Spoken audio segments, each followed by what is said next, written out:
Começou assim, né?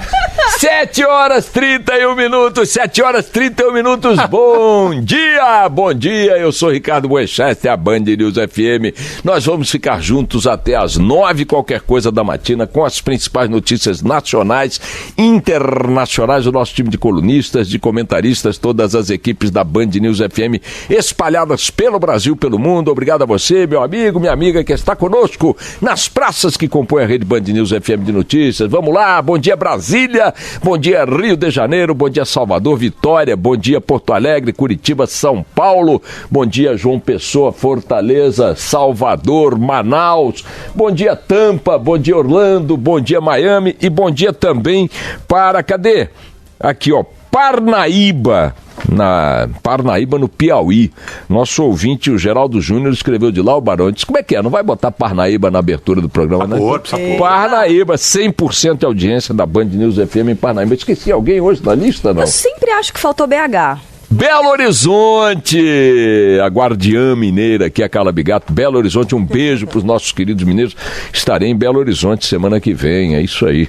Minha gente, bom dia para você, Eduardo Barão, bom dia Carla Bigato, bom dia a todos, minha gente, olha, deixa eu mandar um beijo muito grande pro Galhaço, pro nosso querido ator Bruno Galhaço, tá aí numa cruzada que tem mais é que botar para quebrar mesmo, em cima de uma louca, que, bom, vocês já viram esse vídeo alucinado em que ela faz declarações racistas e infanticidas em relação à filha adotiva do Bruno Galhaço, a Titi, uma menina que eles adotaram, enfim, num país africano, asiático, não me lembro, pouco importa, mas no Malawi, um dos países mais pobres do mundo, e que foi alvo de um ataque gratuito, uma loucura, uma atitude insana de uma louca, que é engraçado, que se diz socialite.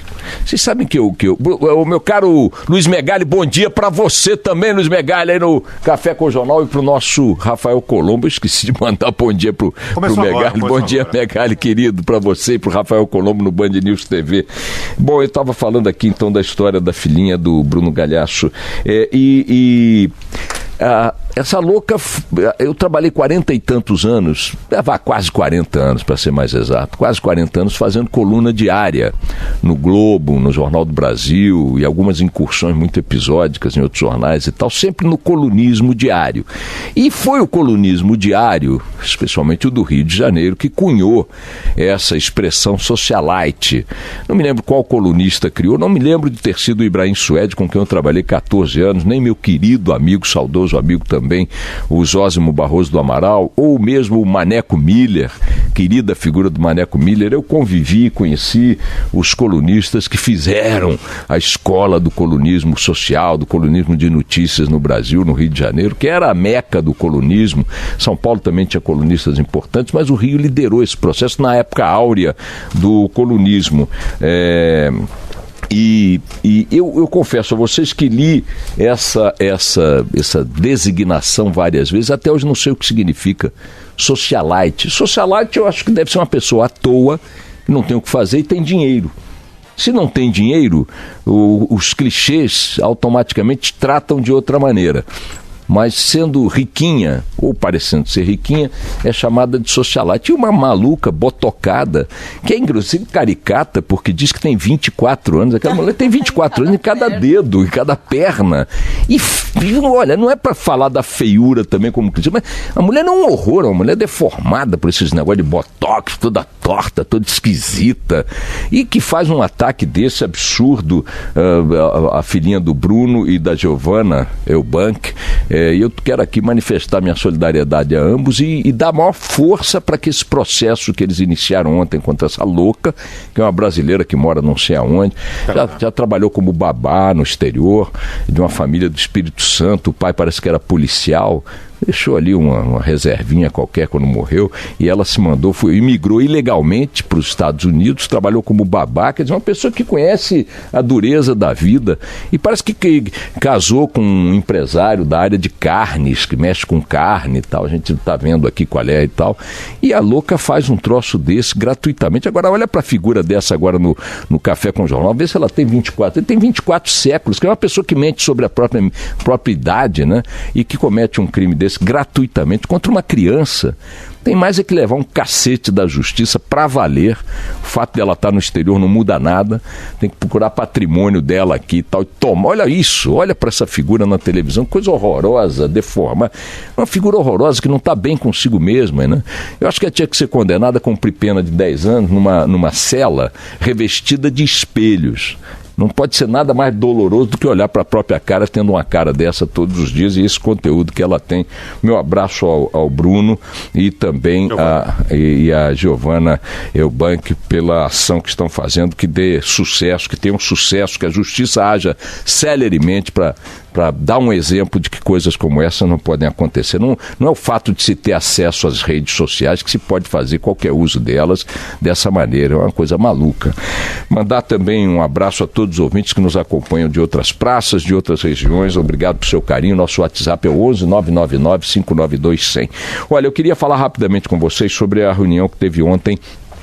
Tiveram ontem procuradores federais de 3 ou 4 estados do Rio de Janeiro para discutir a coordenação de suas ações no âmbito das investigações da Lava Jato, investigações contra esquemas de corrupção. A gente tem acompanhado todos os dias nos jornais que a bandalheira no Estado brasileiro continua a pleno vapor, né? Todo dia tem notícia de novas operações da Polícia Federal, não relacionadas exclusivamente com a Lava Jato, ou nem apenas da Polícia Federal, às vezes polícias estaduais, procuradorias, promotorias de Estado e tal, fazendo investigações, descobrindo prefeitos, secretários de Estado e tal, que a roubalheira continua a pleno vapor no Brasil, e é muito importante que a Lava Jato prospere para ela produzir um marco, né? Um marco, vou chamar de civilizatório, no enfrentamento contra a corrupção no Brasil, que é o nosso, no meu entendimento, é o nosso maior mal, né? Porque ela referencia, ela ancora uma forma de agir do Estado brasileiro que transforma o Estado brasileiro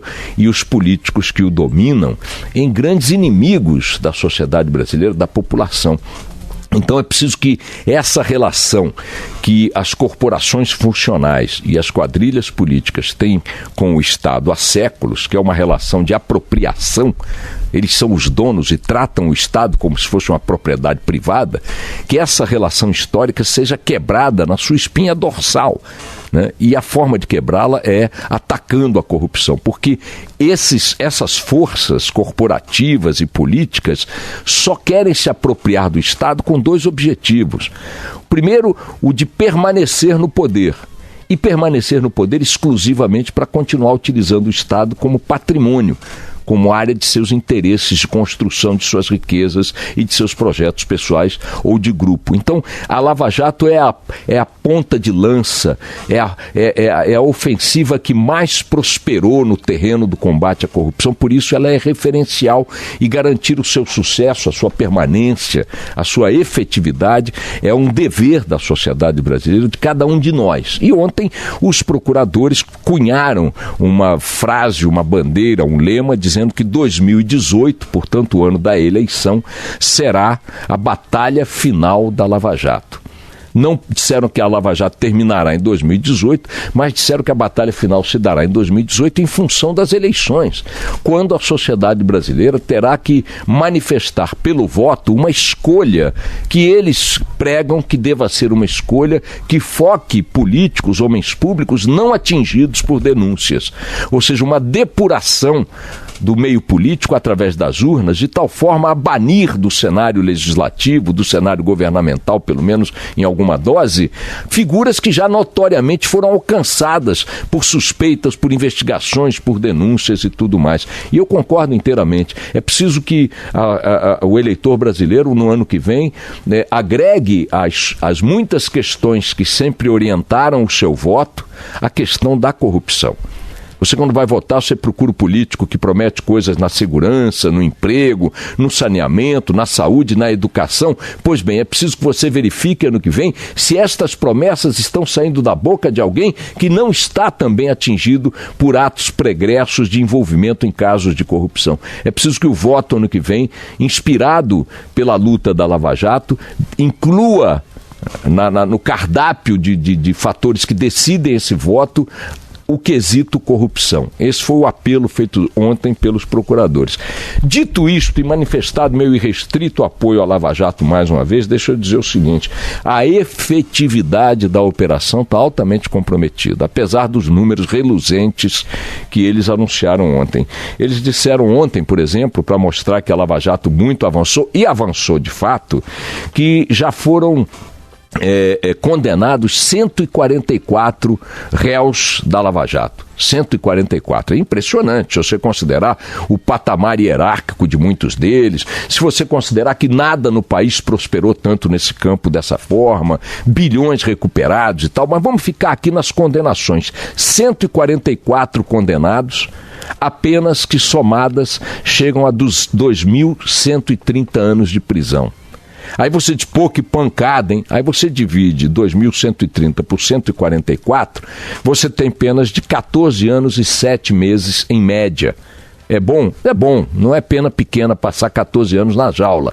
Aí você vai para a efetividade desse discurso, que não é dependência da Lava Jato, é dependência de instâncias, de acordos de delação e tal. Vamos lá. Quando você pega figuras, por exemplo, como Alberto Youssef, você sabe quantos anos, ô Barão, o Youssef há quantos anos ele foi condenado? Quantos? 120 anos. 120. Me dá um copinho d'água aí. 120 anos e 6 meses. 120 anos e 6 meses. Sabe onde está o Youssef cumprindo pena? Está cumprindo pena num apartamento milionário no bairro do Ibirapuera, aqui em São Paulo, em frente ao parque mais valorizado da maior cidade do país. Aí você vai para Paulo Roberto Costa, outro ladravaz gigantesco, foi condenado a 75 anos. Sabe onde está o Paulo Roberto Costa? Tá? Em casa, curtindo prisão domiciliar desde 2014. Aí você vai para o Fernando Baiano. Sabe quanto foi o lobista, o operador do PMDB? 22 anos. Onde é que ele está? Em casa, circulando, livre, aí uma tornozelinha em outra e tal, já vai ficar livre para viajar para o exterior a partir de março do ano que vem. O próprio Marcelo Odebrecht foi condenado a 28 anos. Agora, em dezembro, ele passa a usufruir de prisão domiciliar. Então, vejam, as condenações são de fato reluzentes, mas o resultado de prisão mesmo, de cana, de privação de liberdade, é indigente. É indigente. Então, quando você pega a notícia que nós demos ontem aqui, que o Pablo Fernandes apurou, o Cerveró,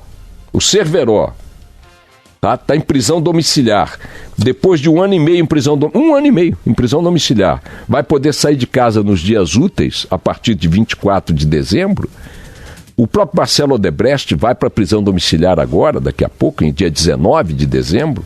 O Fernando Baiano, já falei, a partir de março pode viajar, inclusive, para o exterior.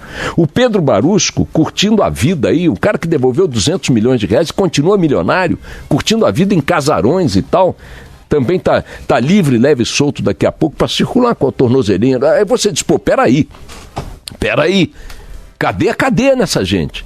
Ou por outra, já que essa gente não está pegando essa cadeia pesada porque fez delação premiada, cadê a cadeia naqueles que foram delatados?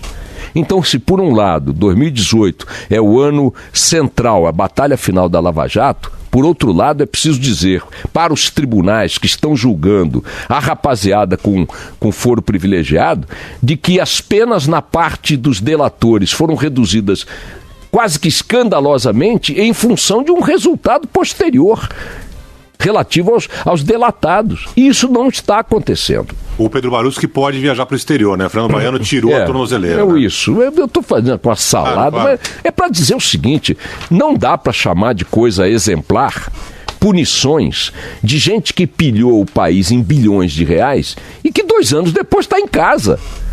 Porque se você dissesse que esses caras vão ser obrigados a cumprir pena de prisão domiciliar no Complexo do Alemão, no Rio de Janeiro, Aí eu diria, opa, o cara vai sofrer pra chuchu, morar no Complexo do Alemão, como muitos trabalhadores são obrigados a morar, é uma dureza.